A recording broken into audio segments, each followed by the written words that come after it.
अस्सलाम वालेकुम, welcome back to my channel kitchen corner and vlogs. जी आज किचन बाजी आपको बताएंगी पालक को फ्रीज़ करने का तरीका। रमज़ान में हम पकोड़े बनाने के लिए रोज़ रोज़ तो थोड़ी सी पालक नहीं ला सकते, इसलिए जो पालक को फ्रीज़ करते हैं तो उसका जो कलर है ख़राब हो जाता है। आज जिस तरीके से मैं पालक जो है फ्रीज़ करने का तरीका आपको बताऊँगी, उससे पालक का कलर बहुत अच्छा रहेगा। रहिए हमारे साथ, छोटी सी वीडियो है, स्किप नहीं करना वरना आपको समझ नहीं आएगी। और मैंने देखे ये जो सारी पालक है ना, ये इसको अच्छे से खुले से पानी में धो के ना 3 से 4 पानी, देखो बिल्कुल अब साफ़ हो गया पानी, ये गंद सा निकाल दिया ऐसे। तो अब मैं इसको ना ऐसे करके इसको रखूँगी सूखने के लिए। ये सूख जाएगी फिर इसको मैं ना संभाल लूँगी टंडर सीधे सीधे करके ना। जी पकोड़ों के लिए आज मैंने काटी है ये पालक, ये पकोड़ों के लिए।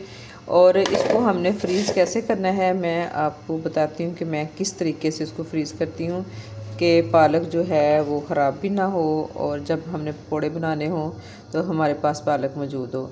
और ये धोया फिर काटा है, और देखिए जितना मर्ज़ी इसको खुश्क करो ये खुश्क नहीं होगी ना, इसलिए मैं इसको आपको बताती हूँ कि मैं किस तरीके से इसको फ्रीज़ करती हूँ। बिस्मिल्लाहिर्रहमानिर्रहीम।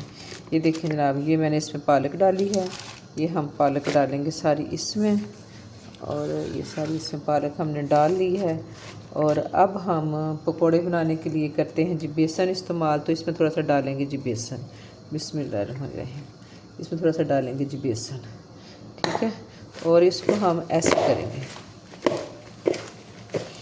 इसको अच्छा सा मिक्स करेंगे, ठीक है जी। आप देख सकते हैं, ये देखें जो सारा बेसन था ना उसके साथ हमने इसको जब मिक्स किया है तो ये जो पालक हमारी ड्राई होगी, क्योंकि पालक के साथ जो है ना बेसन लग गया है। अब हम इस पालक को महफूज करेंगे, क्योंकि हमने पकौड़ों के लिए महफूज करनी है।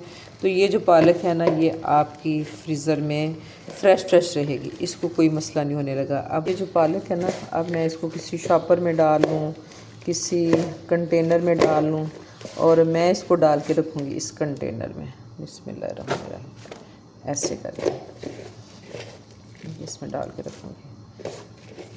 ये सारी पालक हमने डाल ली है। अब मैं ये जो और कटी हुई पालक है, और जी इसी तरह हम जो सारी पालक है ना उस पर बेसन डालेंगे और इसको मसलेंगे, और सारी जो पालक है इस तरह ड्राई हो जाएगी और इसको हम महफूज कर लेंगे। आप किसी शॉपर में भी डाल सकते हैं, कंटेनर में भी डाल सकते हैं। उम्मीद है कि आपको मेरी ये वीडियो अच्छी लगी होगी। अगर वीडियो अच्छी लगे तो प्लीज़ लाइक कर दें, चैनल पे न्यू हैं तो सब्सक्राइब कर दें, और बेल आइकन को प्लीज़ ज़रूर प्रेस कर दें ताकि मेरी अच्छी वीडियोस जो भी आएँ आप तक फ़ौरन पहुँचें।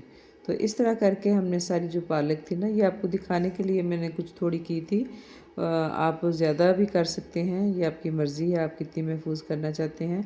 और रमज़ान में तो ज़रूरत पड़ती रहती है, कभी हम रोज़ पकौड़े बना रहे होते हैं, कभी हर दूसरे तीसरे दिन बनते हैं, तो ये है कि थोड़ी थोड़ी पालक लाना जो है वो मुश्किल होता है।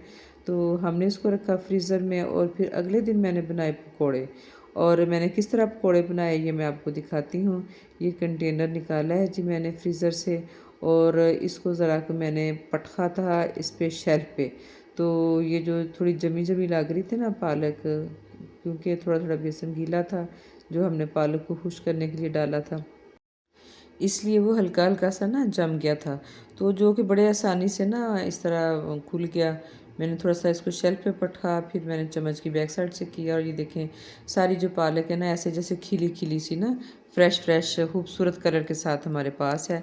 अब हम जो पकौड़े बनाने लगे हैं उसमें डाल लेंगे, जितनी हमें ज़रूरत होगी हम इसमें डाल लेंगे, और बाकी अपना जो है कंटेनर उठा के दोबारा से फ्रीज़र में रख लेंगे। नहीं जी, ये मैंने रखा है जी बेसन पकौड़ों के लिए डाल के, इसमें सब्ज़ मिर्चें मैंने कूट के डाल ली हैं, ये प्याज काट के रख लिए हैं, और ये जो मैंने मसाले डालने थे वो सारे डाल लिए हैं। ज़ीरा, नमक, सुरख मिर्च, थोड़ी सी अजवाइन, सूखा धनिया। बिस्मिल्लाहिर्रहमानिर्रहीम। ये हम इसमें डाल देंगे, और साथ ही हम डाल देंगे जी ये जो हमारे प्याज हैं कटे हुए, ये डाल देंगे, ठीक है। ये हम प्याज डाल देंगे कटे हुए, ये हमारे प्याज ये भी डाल के जितने का आप डालना चाहते हैं इसे डालेंगे ऐसे करके। ये पालक, ठीक है, ये हम इसमें थोड़ी सी डाल लेंगे जी पालक। ये देखें इस तरह हमने, और जनाब हम बनाएंगे पकोड़े। और इस कंटेनर को दोबारा से हम रख देंगे फ्रीज़र में, और ये आप जितनी देर मर्ज़ी इस्तेमाल करें, जब भी निकालेंगे ऐसे ही आपको मिलेगी। और जी इधर हम पकौड़ों के लिए मटेरियल तैयार कर रहे हैं। इसको हल्का सा मैंने पानी का छींटा लगा के तो रख दिया। स्पैचुला से हिला रही थी तो उससे कुछ नहीं था हो रहा। मैंने उसको सूटा पर और फिर मैंने हाथ से हिलाना शुरू किया और माशाल्लाह अच्छा सा इसको मिक्स करके थोड़ी देर के लिए मैंने छोड़ दिया, क्योंकि पालक हल्की ठंडी थी। और थोड़ा सा पानी का छींटा लगा के आप रख दें। और ये देखें, जब मैंने पानी डाला, देखें पालक ऐसे ही है, इतनी खूबसूरत कलर कि आपको अगर आप फ्रोज़न पालक निकालेंगे फ्रिज में से तो उसकी शक्ल ऐसे नहीं होगी। इस तरीके से पालक का आपका जो कलर है ना वो ख़राब नहीं होगा। तो इस तरह हमने इसको ज़रा हिला हलू के रख दिया, और 10 मिनट के बाद दोबारा पानी का छींटा लगा के तो हमने जिस तरह का हमें रिक्वायर्ड था बेसन, जिस तरह उसकी थिकनेस सही थी उस तरह करके तो हमने रख लिया।